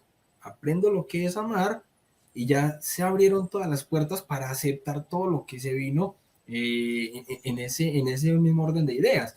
Y yo Rechacé entonces eso mismo, iniciando, porque del principio empecé a pelear y a discutir con testigos de Jehová, creyendo que tenía la verdad agarrada por las manos. ¿Ya? Entonces que llega uno al testigo de Jehová y le demuestra que está completamente equivocado, pero ¿cuál fue el fruto? Que saliera enojado, que saliera enojado. Entonces, es muy cierto y qué belleza, hermano, como lo dijiste. O sea, ese primer punto es la amistad. Eso abre las puertas. San Agustín decía, para quien quiere creer tengo 1000 argumentos, para el que no quiere no tengo ninguno. ¿Cómo le Claro. van a servir los 1000 argumentos a esta persona, sea testigo de Jehová, sea ateo, sea lo que sea, esté alejado? Puede ser incluso un católico de los que dicen no me confieso con uno más pecador que yo, pero ¿cómo le van a calar los argumentos si primero no ha conocido la amistad de Dios, el amor de Dios, que somos nosotros los responsables de transmitirlo? Sí, porque la pregunta es, con lo que decía San Agustín, o sea, para el que no quiere, o sea, sobran los argumentos. Entonces, el problema es que uno no se hace la pregunta, ¿por qué no quiere? Exacto. Porque ya es entrar a una cuestión más allá del razonamiento. O sea, es como yo ayudo con frecuencia a nuestros hermanos de calle y todo esto, y siempre el argumento facilista es, pero es que, ¿para qué darles? Si ellos no quieren ni quieren trabajar, nada más están drogándose, etcétera. La pregunta es, ¿por qué no quieren trabajar? Podré decir, por ahí hay alguno alcance, pues quizás están deprimidos. Ok, ¿y cuál es la raíz de su depresión? ¿De dónde viene ese no querer trabajar, no querer bañarse, no querer, o sea, entonces es muy fácil decir, ¿para qué los ayudamos si se les ofrece la ayuda y no quieren trabajar? Pero nunca nos vamos un paso más atrás. ¿Por qué no quieren trabajar? ¿Qué hay atrás del no querer trabajar? Lo facilista es, no, es que es más fácil el que les dé todo gratis y todo ese tipo de cosas, pero ¿qué hay atrás de una actitud de una persona que quiere todo gratis? ¿De dónde viene? ¿Cuál es la raíz en ese sentido? ¿Eh? Entonces, o sea, hay más allá. El mismo Señor, Pilato le dice, qui es veritas, ¿qué es la verdad? ¿Qué respondió el Señor? Cero. No dijo absolutamente nada del Señor. Intelectualmente, abstractamente, no dio respuestas ni razonamientos. Amó tomando su cruz, porque acto seguido ahí se dio el desenlace ya de su pasión. O sea, él respondió que es la verdad, que él también le podría haber dicho, la tienes enfrente. O sea, pero dice, si no puede captar la verdad, yo que soy la verdad, la tiene enfrente y todavía me pregunta qué es la verdad, hay otra manera de poder explicar esto. Y es tomando su cruz y amando en el trayecto de la vía de la cruz. Entonces, ahí está el mismo Señor cuando se le preguntó qué es la verdad, no dio argumentos, no dio razonamientos. Chance alguno piensa, Pilato lo cayó. Pilato, Jesús se quedó sin argumentos porque no contestó. Es que la argumentación de la verdad no se reduce a una cuestión abstracta de silogismos, intelectualismos, no. Va mucho más allá. Sí, claro, es que incluso como es como lo que decías ahorita de los jóvenes, el tema entonces sexual, la anécdota pues que me contabas de la muchacha que le dice a la mamá, pues es que yo ya los veo ustedes, ¿cierto? Mm. Lo mismo que pasa como San Juan Bosco cuando le hablaba a sus jóvenes, él le decía a los varones, no le pidas a Dios una mujer hasta que no le demuestres a Dios que eres un hombre. No se reduce solamente entonces a tienen sexo o no tienen sexo, punto. No, eso trasciende, o sea, son verdades subyacentes de una manera muy, muy impresionante, que si nosotros, que se supone estamos en la verdad, nos ponemos nosotros mismos el velo aquí frente a los ojos y no queremos mirar más allá el paso anterior que estás mencionando, nos vamos a quedar simplemente en este equivocado, pero no nos vamos a preguntar el por qué. No solamente es que acepten o no las ideas, las verdades y todo eso, sino ir a la raíz, Ahí desbrozar. las circunstancias, porque por ejemplo, cada época tiene sus retos y todo esto, pero evidentemente el ambiente del tiempo de San Juan Bosco, en cuanto a estructuras morales de autoridad, era muchísimo mejor que el de nosotros. Porque yo hablaba, de hecho, en unas charlas de esto, o sea, anteriormente, los padres de familia, los profesores, las autoridades, sean policías, militares, etcétera, los sacerdotes, los consagrados, eran casi homólogos en una cuestión de autoridad. Lo dijo el sacerdote, lo dijo el policía, lo dijo el profesor, lo dijo tu papá, lo dijo tu mamá, era letal. Hoy por hoy es un ingenuo el que crea que todavía se tiene ese tipo de estructura. No se tiene. Por eso, quien quiera, es que antes funcionaba, antes. No estoy diciendo que esté mal, pero la sociedad de antes es la de ahora, no. No, es que eres un modernista. No se trata de modernismo. Aquí se trata de realismo, de las circunstancias. Hoy por hoy, el profesor ha perdido autoridad. Los padres ya no se diga. Las autoridades, la policía, los sacerdotes, etcétera. Entonces, ¿que tendría que ser mejor la situación? Sí, pero no lo es. Repito nuevamente el principio pastoral del Papa Francisco. La realidad supera la idea. Quien quiera seguir queriendo resolver los problemas que tiene esta sociedad con idealismo, es que así tendría que ser. Es que en el pasado, antes del Concilio Vaticano II, bueno, pues ahí que se ponga. Los que de alguna manera estamos dentro del lodo, trabajando ahí la cosa, vemos que hay otro panorama y entendemos por qué. Yo lo digo sin ningún problema. Hay algunos que evidentemente dentro de la iglesia están odiando al Papa Francisco, le critican y todo esto. Hay algunos que dicen, bueno, lo tolero. No es un buen papa, no va a ser un buen pontificado, pero lo tolero, no voy a criticar ni nada de eso. Yo no estoy en estos. Yo estoy en los que dice, esto es un excelente pontificado, como también lo fue Benedicto XVI, como lo fue Juan Pablo II. ¿Pero por qué? Porque he logrado, creo por gracia del Espíritu Santo, entrar a qué le tira el Papa Francisco en esencia, qué hay atrás de todo esto. Y si alguien descubriera al Papa Francisco en su esencia como tal, entendería mucho de este tipo de situaciones. Y más, como le decía a un sacerdote, le digo, es que hasta los errores del Papa Francisco son bendición, porque generalmente el tipo de error del Papa Francisco provoca que se purgue el puritanismo, la santurronería que uno tiene. O sea, reta, y quizá por eso no les gusta a algunos. ¿Por qué? Porque inclusive los defectos del Papa Francisco, el Espíritu Santo los está usando de una manera perfecta para tocarnos la herida. El problema es que tenemos una soberbia de aquí hasta la luna que no nos reconocemos y entonces nos encubrimos simplemente, pero es que esto antes no se decía, pero que esto es muy ambiguo, pero que esto dice Trento, pero que esto es del Concilio Vaticano II. O sea, nos refugiamos y no queremos reconocer la verdad. Tu enojo es porque te está tocando la herida. Una herida que si te dejaras, entraría una conversión más genuina. No estamos diciendo que no sea importante la cuestión de la doctrina ni nada por el estilo. Estamos diciendo lo que dice Benedicto XVI en Deus Caritas Est. La fe ante todo no es una cuestión de doctrina y moral. La fe ante todo es un encuentro con una persona viva que es Cristo. Amén. Se puede tener doctrina y moral sin tener relación personal con Cristo. Ahora, muchas veces uno agarra la doctrina y la verdad como para caparazón y para quedarse, para saciar la necesidad de sentirse bueno, psicología que tenemos de sentirnos buenos, para saciar la necesidad de decir, yo estoy bien en mi relación con Cristo. ¿Por qué? Porque ayuno, porque me confieso, porque voy a misa, porque todo eso, o sea, voy haciendo, y todo eso está bien, pero el núcleo de la conversión, que es el encuentro vivo, no. Y por eso repito, qué bien nos haría que el Señor nos plantara y nos dijera, no nuestros pecados, que nos dijera, ¿sabes qué? Tú, o sea, ¿en qué vergüenza vamos a quedar quizá en el juicio final que el Señor nos diga, tú te creías defensor mío, apologeta mío y todo eso? ¿Sabes qué? Todo eso lo hiciste por vanidad. Todo lo hiciste por complejo por megalomanía, por narcisismo. Todo eso lo hiciste por trata. Yo creo perfectamente que en la Biblia dijo algo similar nuestro Señor. Dice, se acercarán unos y le dirán, prediqué en tu nombre, expulsé demonios en tu nombre. No los conozco, apártense de mí. Poco se habla de ese juicio a las virtudes o a las falsas virtudes. Siempre que hacemos el juicio a los pecados y todo eso, que lo habrá.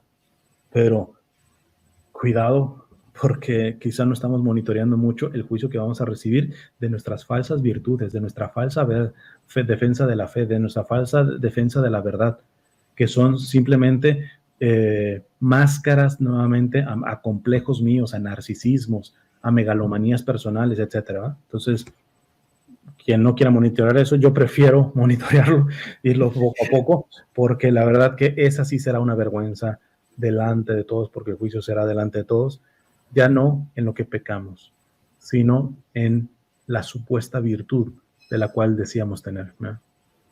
Mi hermano, no, es que es fuertísimo eso que acabas de decir, Por ejemplo, yo hace poco, y no voy a decir nombres, porque no es necesario, tuve un debate escrito por chat interno de Instagram con un apologista, evangelizador católico, que es bastante conocido. Y el debate que tuvimos fue precisamente en relación al Papa Francisco, de que es completamente lícito y permitido criticar al Papa porque lo han hecho santos, porque a través de la historia y todo. Y yo lo único a lo que traté de acotarle, hombre, sí, es que hay santos que han hecho críticas o cosas del Papa, pero ¿de qué manera? O sea, en primer lugar, si se está poniendo en el lugar de San Pablo, mi hermano, o sea, está tirando el lance bastante alto, pues se quiere subir al altar ya de una vez. Segundo, Claro, lo de San Pablo dices porque corrigió a Pedro. porque San Pablo le hizo una corrección a Pedro. Pero es que en esa parte también hay un discernimiento exegético. Volvemos, la verdad revelada está ya dada, pero dice el mismo catecismo, no está totalmente explicitada y hay que seguir adelante con este tipo de situaciones. Yo siempre pongo el ejemplo, o sea, antes no se celebraba funerales a los suicidados, ¿eh? Entonces tenemos que volver para allá. No, ¿por qué? Porque la iglesia, y no es por modernismo, la iglesia entiende cómo, por ejemplo, va progresando, por ejemplo, la ciencia y te das cuenta de que muchos de los que se suicidan ni siquiera es voluntariamente, les falta litio en el cerebro. ¿Qué culpa tienen de eso? Entonces la misma iglesia no es tonta. Entonces, estos que se quieren quedar anquilosados en el pasado con una falsa tradición, que a mí me encanta lo de Chesterton, la tradición es transmitir el fuego, no las cenizas. Entonces, a veces ese tipo de actitud. En el caso de San Pablo, por ejemplo, en este texto, hay que un trabajo exegético también hay que hacer ahí. ¿Hasta dónde se sobrepasó San Pablo? ¿Por qué? Claro. Porque dice, no, es que eso, lo que hizo San Pablo está bien. Pensemos, ¿hasta dónde verdaderamente San Pedro estaba fingiendo? ¿O hasta dónde estaba haciendo un trabajo de desbrozamiento? Porque ese es el problema. Cuando tú haces un trabajo de desbrozamiento, no te bajan de modernista, de todo ese tipo de cosas. Y lo que estás haciendo no te estás adhiriendo al mundo, ni al qué dirán, ni todo eso, sino estás comprendiendo las circunstancias y la realidad y dices, déjame intentarlo por aquí. Chance me equivoco. El mismo Papa Francisco dice, en las medidas que él está tomando, dice, chance nos equivocamos, pero en el camino corregimos, pero no vamos a decir, por temor a equivocarme, no voy a dar pasos. O sea, el Papa Francisco dice, prefiero equivocarme dando pasos. Entonces, le echan tanto con las medidas que ha tomado con China. Yo les digo, a cualquiera que esté criticando al Papa Francisco por esas medidas, dígame cuál es la política correcta. Dígamelo y fírmeme por $3 millones que en el momento que se implemente eso se arregla la situación. Es una situación pero tan compleja que les digo, y luego nomás es al Papa Francisco, porque, por ejemplo, en el pasado, Benedicto XVI en China permitió que quitaran la condena al comunismo que hay en el catecismo, con tal de que se imprimieran los catecismos, porque el gobierno chino le permitió que pudieran imprimir los catecismos, pero pedía que quitaran eso. Y el Papa Benedicto permitió que se quitara eso, con tal de que llegara el resto, ¿no? Alguien podría decir, es un modernista, está negando la doctrina y todo eso. Es que no es entender, es que es muy fácil hablar y argumentar desde tu aire acondicionado, desde tu computadora y tus laptops. Métete ahí a esa realidad. O sea, es sin duda el Papa Francisco quien está escuchando muchas situaciones y evidentemente ahí pues, está el cardenal Zen que no está de acuerdo con esas políticas y es alguien que ha sufrido la persecución china y todo eso. O sea, todavía los críticos del Papa Francisco, por ejemplo, en términos de China, es un chino que ha padecido de eso, pero me quedo callado. Yo entiendo al Papa Francisco porque él está apostando y dice, hemos hecho esto no ha funcionado, déjame buscar otra opción. No, vamos a estar repitiendo siempre lo mismo, déjame buscar otra opción a ver si funciona, chance y no, parece que no está funcionando mucho lo que está. Claro, es que mira que muchos nos dicen, ay, papolatría, no es papolatría, o sea, es ver también de manera objetiva cómo se están dando las cosas. Y sobre todo porque uno termina haciendo juicios temerarios, asume, o sea, recientemente están diciendo, voy a sacar algo, ¿por qué el Papa Francisco todavía no habla sobre lo de Nicaragua, etcétera? ¿Por qué no hace nada? ¿Cómo sabes que no está haciendo nada? Exacto. O sea, ¿cómo no sabes si está haciendo una diplomacia por abajo del agua? Y pongo siempre un ejemplo.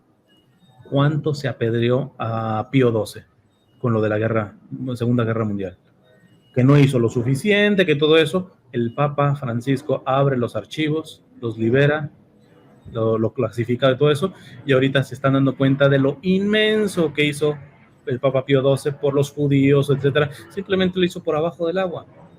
Hay formas, entonces tenemos que complacer. Todo lo que haga el Papa tiene que ver, hice esto, hice lo otro, no es necesario. Por eso hablo, atrás de esas supuestas defensas de la fe y de la ortodoxia y todo eso, hay narcisismo, hay megalomanía. Lo que tú quieres es que se te complazca, de que el Papa se adhiera a tu forma de pensar, de ser, etcétera. O sea, en el fondo, tú lo que estás mostrando es que la conversión todavía no ha llegado, a lo menos a tu ego, ¿verdad?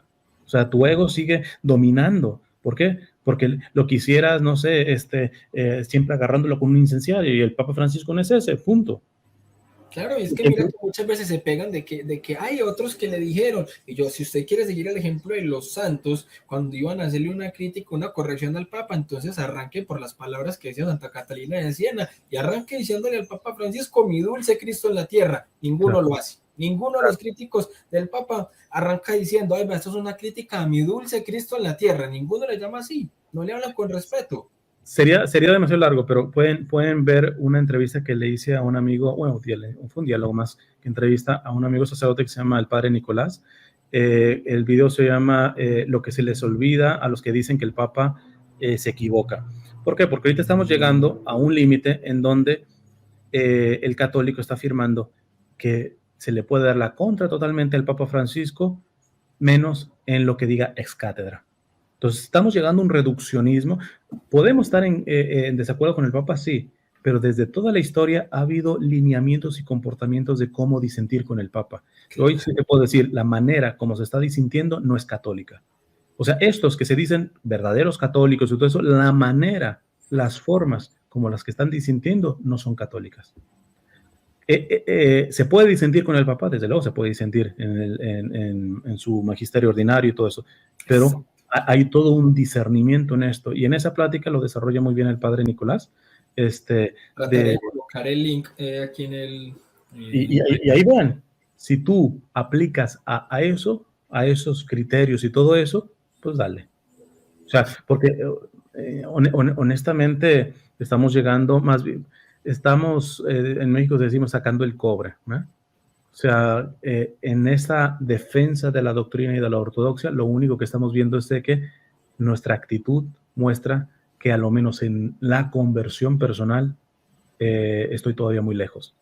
De que mi catolicidad está más puesta en conceptos que verdaderamente en esos conceptos interiorizados, encarnados en mi vida. Y eso es lo que más urge. Digo, San Juan de Ávila, doctor de la Iglesia, decía que la Iglesia se le beneficia más revisando la propia conciencia que la conciencia ajena. Entonces, ahí tendremos que ver, ¿verdad? Así es, mi hermano. Bueno, entonces, enmarcando pues como todo esto que hemos dicho, que me parece, bueno, y que has dicho excelente, que me parece que para mí ha sido una reflexión impresionante, desde nosotros, el púlpito católico, cómo entonces terminar respondiéndole a estas personas que realmente lo hacen con su razón y con ese paso anterior, cómo de nosotros, no solamente con el ejemplo, pero qué se le puede decir a estas personas que pueden estar diciendo que monetizan, que se suman entonces al problema gratuito del mal, y que aunque podamos tener razones intelectuales para dar ese tipo de respuestas, más allá de mostrar con nuestro propio ejemplo, están viendo los malos ejemplos de otros. ¿Qué se les puede decir entonces a estas personas, Cristian? ¿O qué experiencia has tenido hablando con ellos? Ya, por eso les menciono de que esto del desbrozamiento del trabajo más en la amistad y todo eso, pero la vida de oración tiene que ser el punto de raíz del discernimiento.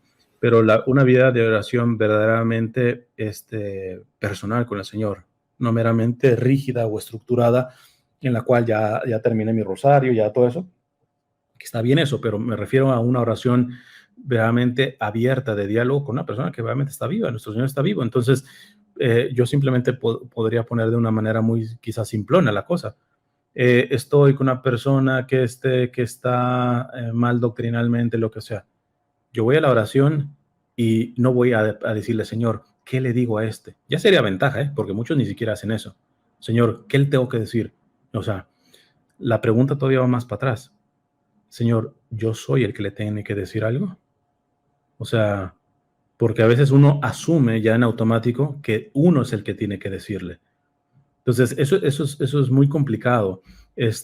Yo continuamente tengo que estar puliendo en esa parte. A eso más de un director espiritual me decía, aprende también a elegir las batallas, ¿ah? No las quieras pelear todas, ¿ah? Entonces, a mí me es complicado, por eso que una persona, por ejemplo, yo no gasto tiempo en videos esos que me difaman, calumnias, porque gastar el tiempo para eso. Entonces, salvo que se está afectando a terceros o el bien común. O en cosas, yo ponía mucho siempre también el ejemplo del padre Luis Toro. El padre Luis Toro, muy bueno, pero en algunas cuestiones a nivel doctrinal derrapaba. Pero tú dices, voy a estar corrigiéndole, etcétera, todo eso. No, y eso lo descubrí en oración. O sea, el Señor me dice, sí, es un error y todo eso que está diciendo, pero vamos, no es algo esencial que va a afectar. Son detallitos, ¿ya? O inclusive son lapsus que pudo haber tenido, alguna cosa, ¿va? Listo. Cuando ya vienen cosas esenciales que sí afectan fuertemente y todo eso, ahí donde meto un discernimiento. Y en mi caso yo traté de contactarlo a nivel privado y todo eso no pude, y todo eso pues, con respecto a lo de los anticonceptivos y todo esto, porque a mí sí me consta, o sea, se hizo mucho daño. Yo sé que el padre no tiene culpa en ese sentido porque no está malintencionado, pero sí tiene una responsabilidad en lo que se terminó afirmando. Y tan generoso es el padre que quien sí pudo contactarlo fue el padre Rabasi, y listo. Él echó marcha atrás. ¿Por qué? Porque tiene una confusión sobre un documento del Papa Francisco que él había creído, lo había entendido mal como tal. Entonces, que esa es otra cuestión.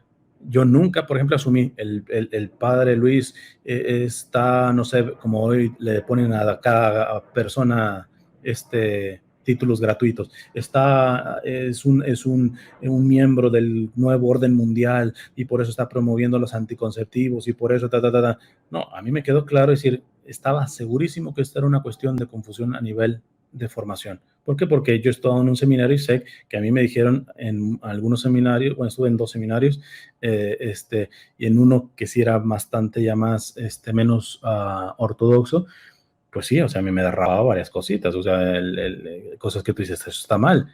Y por ejemplo, en los exámenes, yo terminaba poniendo lo que realmente se tenía que hacer. Sé que me iba a haber una mala calificación, sí. ¿Por qué? Porque, no sé, la doctora esta de teología quería que pusiera el lenguaje inclusivo. Pues no lo voy a poner. O sea, el español se habla así, punto. ¿Eh? No tengo que poner hombres y mujeres, no. Hombres está generalizando como humanidad en este contexto y punto. ¿Eh?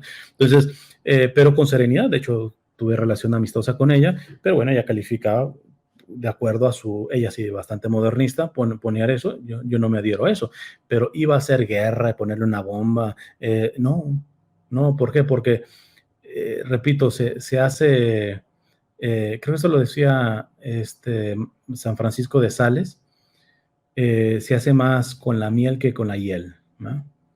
Se hace más con la miel que con la hiel.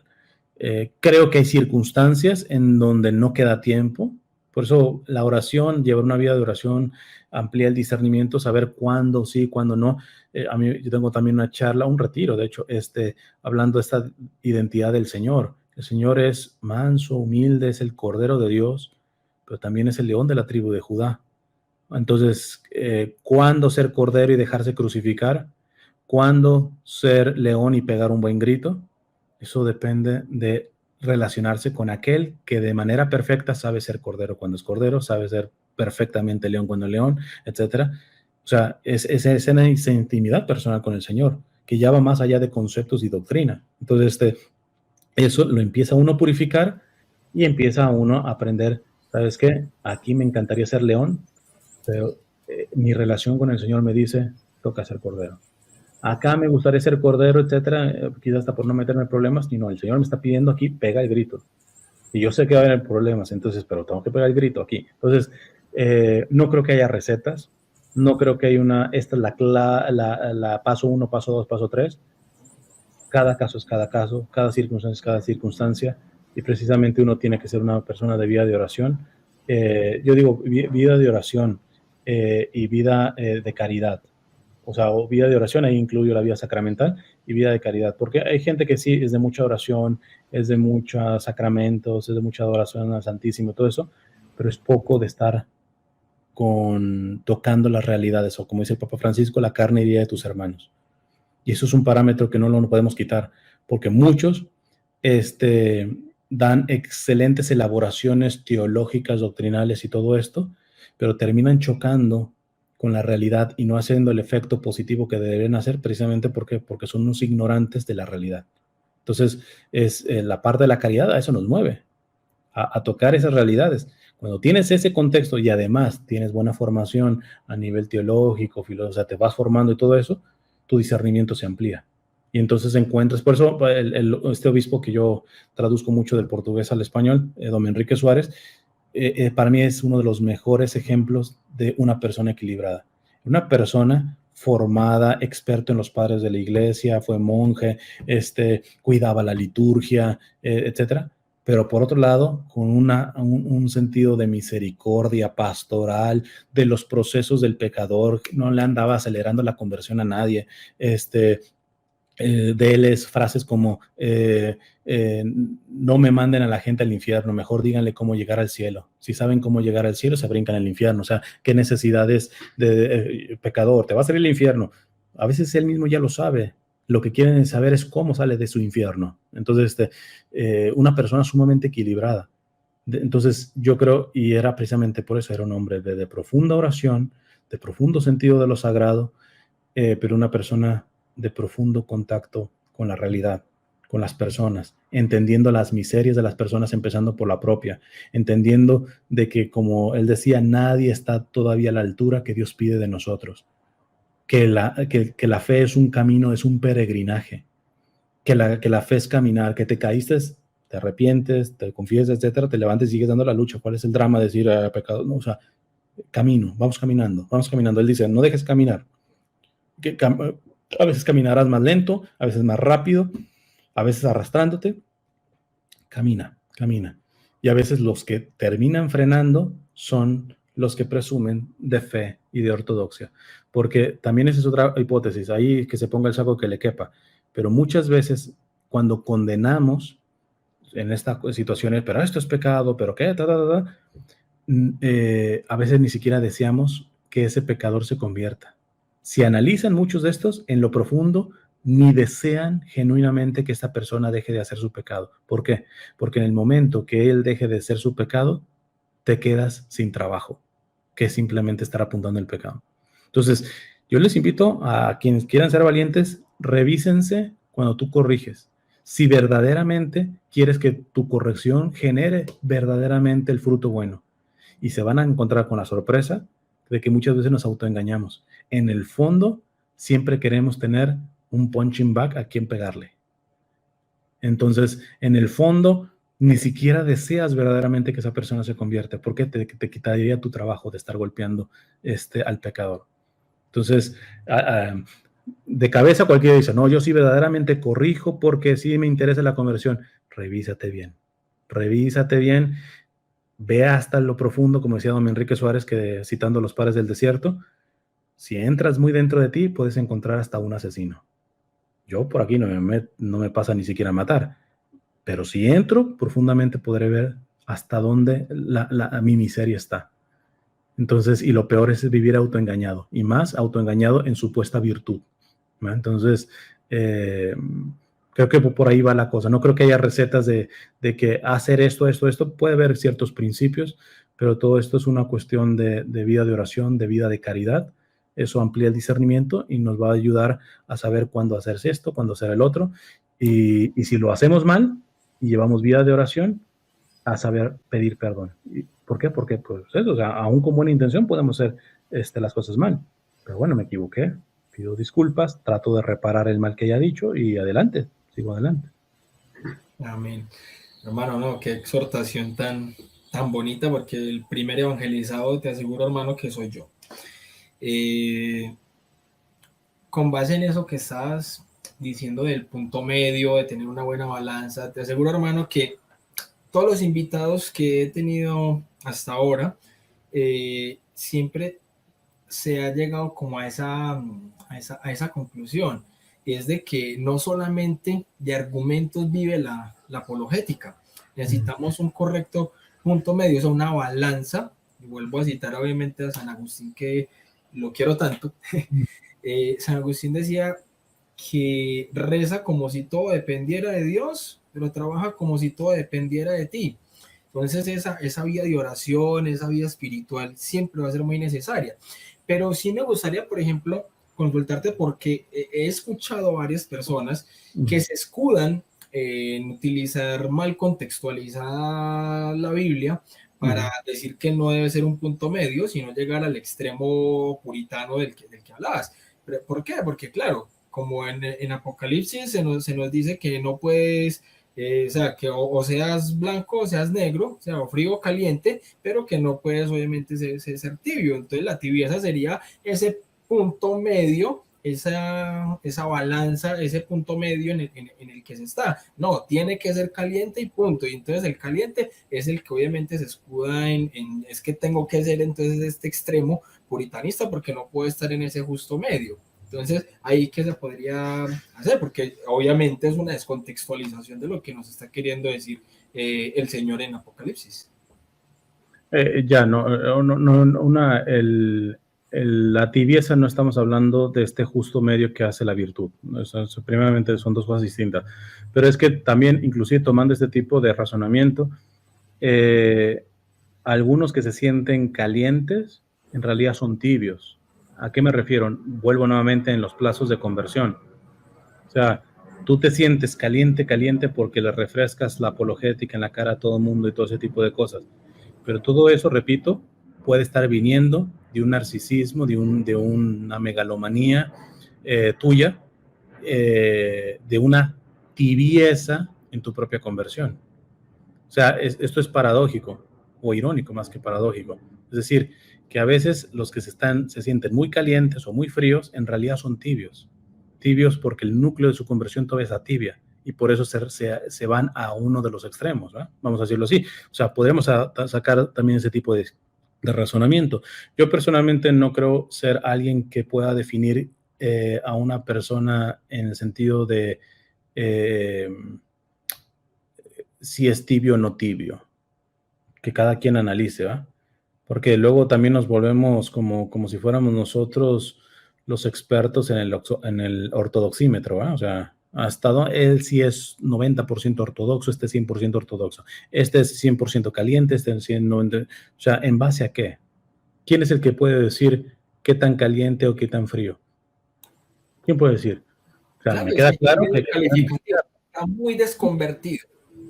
O sea, hasta dónde yo puedo, o sea, no niego la verdad, de que habrá tibios, de que habrá calientes, habrá calientes, de que habrá fríos, habrá fríos.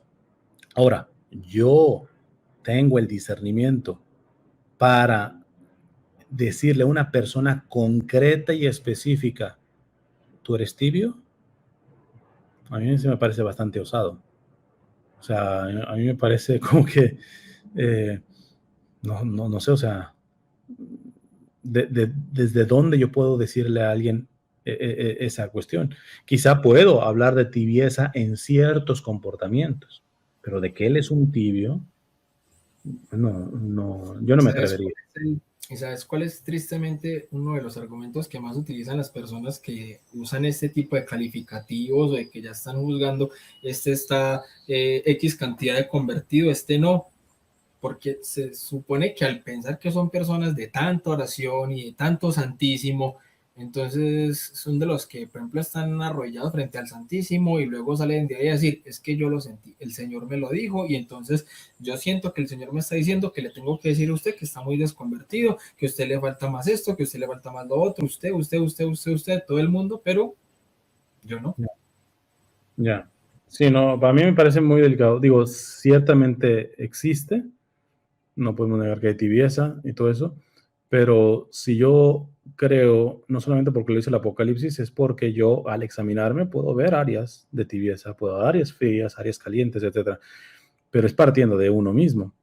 Entonces, el problema está que si yo ya me atrevo a calificar a una persona de esa manera, concreta, por eso pongo lo concreto, porque creo que es válido y legítimo y hasta necesario predicar sobre en contra de la tibieza espiritual y todo eso, hay que predicar en manera genérica. Pero mi problema es, en el problema que a Pepito Juárez yo literalmente me atrevo a decirle, eres un tibio. O sea, desde cuáles son los parámetros, la información, como para poder dar esa declaración. Es que ahí sí es más fácil, por ejemplo, cuando alguien, digamos, se equivocó en un tema doctrinal, yo sí más fácil le puedo decir, ve, es que esta parte no es así, sino que la iglesia lo ha enseñado de esta manera, pero ya meterse al tema espiritual, decir, no, es que usted no está convertido, usted le falta, usted es un pecador, usted esto, ya ahí es, yo creo que ahí sí la vara es muy complicada, porque llegamos a una soberbia espiritual. Y también a veces uno no matiza.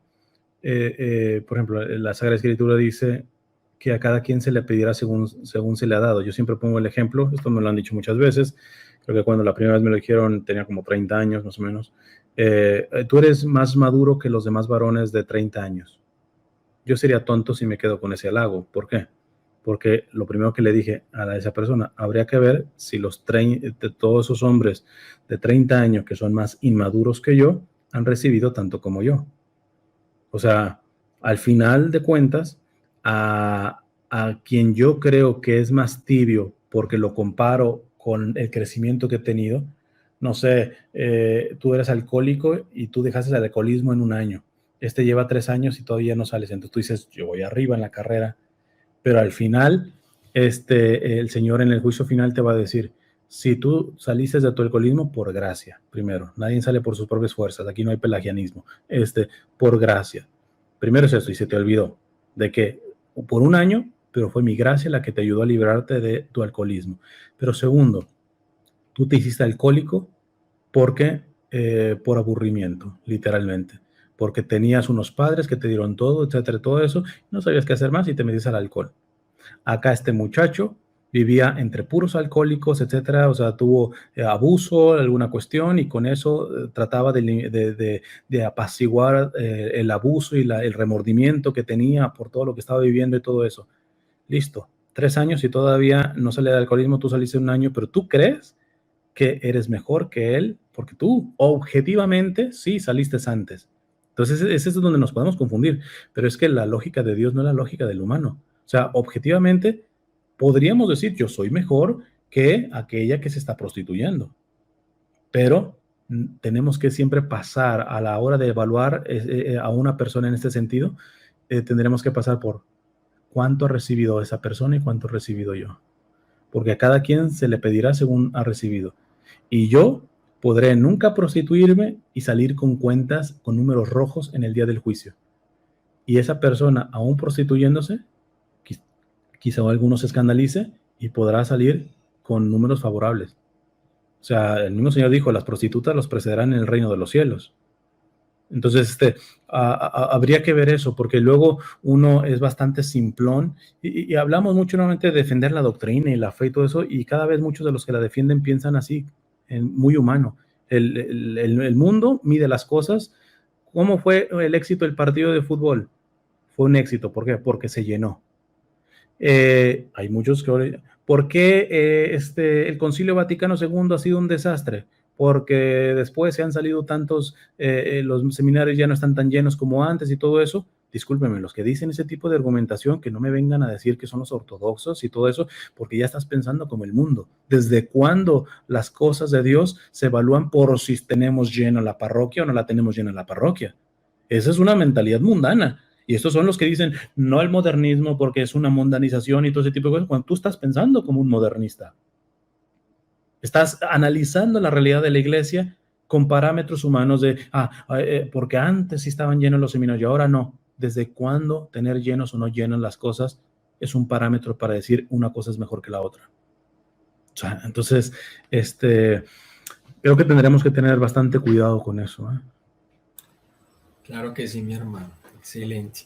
Bueno, y aquí ya de pronto acercándonos un poco pues al final del programa, te quiero preguntar, bueno, serían 2 cositas. La primera, ¿cómo Cristian Huerta le sirve entonces hoy a Dios? Claro, nos has dicho, es misión por completo, a tiempo completo.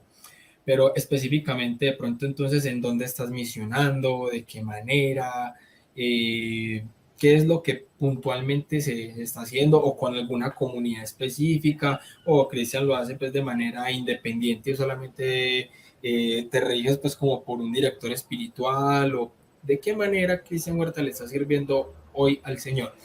Y segundo sería como un consejo o unas palabras de parte de Cristian al que hoy en día en este momento está tratando de aprender o meterse en el mundo de la defensa de la fe, de la apologética. ¿Cuál sería la mejor recomendación para ingresar realmente pues, a este mundo haciéndolo de manera correcta y no fracasar en el intento y no llegar es precisamente como a un punto de soberbia porque sé mucho, pero entonces mi vida espiritual la dejé a un lado? Ya. A ver, daría respuestas ya más rapiditas. Yo yo no pertenezco a una comunidad, soy un misionero laico, pero tengo mi director espiritual. Evidentemente, siempre me dieron una diócesis. En este caso, ahorita mi diócesis es la Arquidiócesis de Los Ángeles. Tengo mi parroquia y todo esto, pero ya en las vías son multiformes la mía, porque a veces la gente cree que es nomás evangelizo por internet. Esto fue muy posterior después, pero yo ataño muchas realidades tanto al evangelizado, es decir, en varias partes de parroquias, comunidades y todo, que viajo, pero también las realidades existenciales. Entonces he estado, por ejemplo, en la Florida con el mundo del modelaje y todo esto, inclusive he metido mano dentro de la industria de la pornografía, o sea, varias realidades que llamaba el Papa Francisco realidades existenciales, periferias existenciales, perdón. Y ese es otro flanco, ¿eh? Entonces, básicamente eso sería así en resumen. En cuanto a los que quieran entrar a la cuestión de la apologética, vuelvo y nuevamente, la primera cosa, den un paso antes. Vayan con el Señor y pregúntenle si el Señor desea que se metan en eso. Porque ya uno de automático, uno puede decir, oh, yo quiero hacer apologética y todo eso. Ve con el Señor y dice, Señor, ¿esto es lo que tú quieres de mí? O sea, confróntalo, porque ya uno a veces se pone el título en automático, decir, sí, yo voy a evangelizar, yo voy a predicar, yo voy a hacer apologética. ¿Le has preguntado al Señor si eso es lo que Él desea? No está mal, no estamos hablando de que esto sea malo, de que te dediques a eso, sino que, decía San Vicente de Paul, hacer el bien que Dios no quiere es terminar haciendo el mal. No basta hacer el bien, hay que hacer el bien que Dios quiere. Entonces, pregúntaselo primero, eso es lo primero que yo le recomendaría. Pregunta al Señor si Él quiere que te metas en esto, ¿no? Segundo, tendría que decir muchas cosas, pero por ser breve, nada más yo creo que la virtud, por decirlo, que creo que más se necesita en este rubro de la apologética es la serenidad. O sea, yo diría, trabaja en eso, en la serenidad. O sea, la apologética puede tender mucho a las cuestiones ríspidas y todo esto, ¿eh? Y es normal, y a mí no me asusta, ¿eh? Y ser frontal y todo eso, listo, pero precisamente la línea es tan delgadita entre ser frontal y ya ser grosero o atacar o querer humillar, etcétera, la línea. Entonces, la serenidad, trabajar en la serenidad, en la paciencia, en la virtud de la paciencia y todo esto, creo que le da más credibilidad a la defensa que podamos hacer de la fe. Hay un sacerdote que falleció, hay un documental sobre él, ahorita no me acuerdo el nombre, pero un padre español que falleció yendo a la montaña, y, y ahí por ahí todavía debates que él tuvo porque le gustaba mucho esto de la ciencia y toda la filosofía, y hay algunos debates que tiene con algunos ateos, y los tenía... El de la película de La Última Cima, ¿cierto? Exacto, él. Sí, Ya. muy bueno. Entonces, y pueden ver algunos debates que están así de universidad con ateos y todo esto, y los tenía risa y risa. Y estaban debatiendo, no era un payaso, como todo eso, pero se veía que estos ateos de estas universidades lo apreciaban a él. O sea, yo digo, cuando tú estás debatiendo y más allá si te quedas de acuerdo o no de acuerdo, todo eso, inclusive puedes decir las cosas duras y firmes y todo eso, pero tú dices, el otro me aprecia, todo eso, habla de un bien. Pero cuando ya me está viendo como enemigo, como rival y todo eso, habría que decir, puede ser problema nada más de él, ¿va? Porque pues mucha gente se hiere de cualquier cosa, ¿va? Y cree que uno es su enemigo, y no es un enemigo. Entonces, pero en esos casos uno dice, ¿sabes qué? Ni qué debatir con esa persona, porque también hay que aprender esa parte. O sea, a mí con prueba y error tuve que ir aprendiendo también que muchas cosas, por ejemplo, yo con protestantes ya prácticamente no debato. ¿Por qué? Porque ahí mi experiencia fue más allá de la argumentación.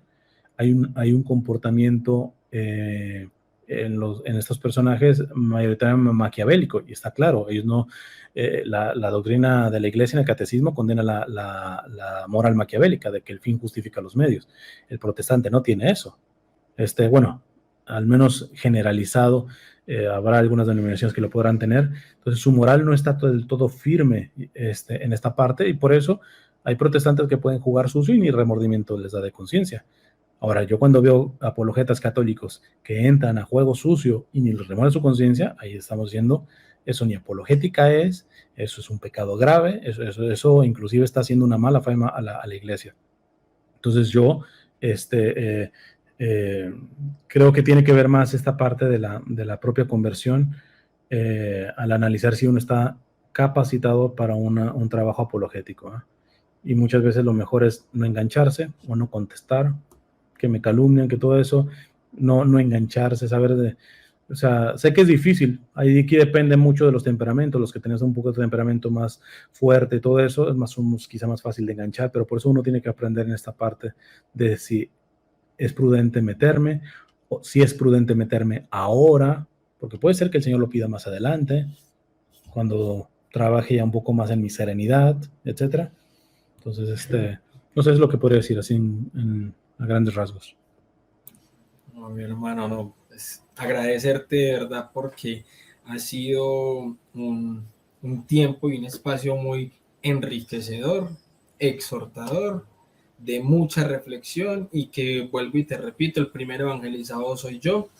Nada, agradecerte, mi hermano, por este tiempo y este espacio.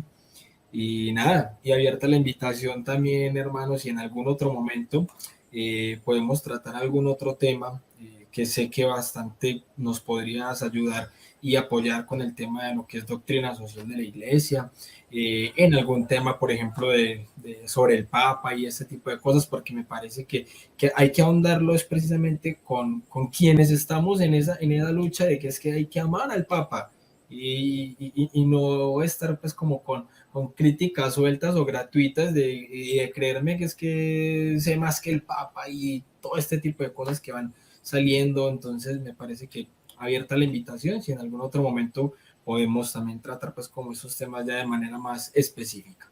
Entonces, hermano, muchísimas gracias, que el Señor te siga bendiciendo, que María Santísima te cubra siempre con su manto, hermano, y que en este camino, en esta misión y en esta lucha, hermano, que el Señor te vaya guiando todavía pues más en los pasos, no solo en lo digital, sino en tu trabajo misional por fuera con tantas personas, hermano, que el Señor te va poniendo ahí en el camino. Okay. Bueno, te agradezco. Bueno, hermano, y para todos, muchísimas gracias por haber estado aquí conectados, tanto las personas que hayan visto el programa en este momento, como las personas que lo van a ver más adelante. No siendo más, como dijo San Agustín, recuerden que nadie ama lo que no conoce, porque preguntando se llega a Roma. Dios los bendiga. Creo en el Espíritu Santo, y en la Santa Iglesia Católica.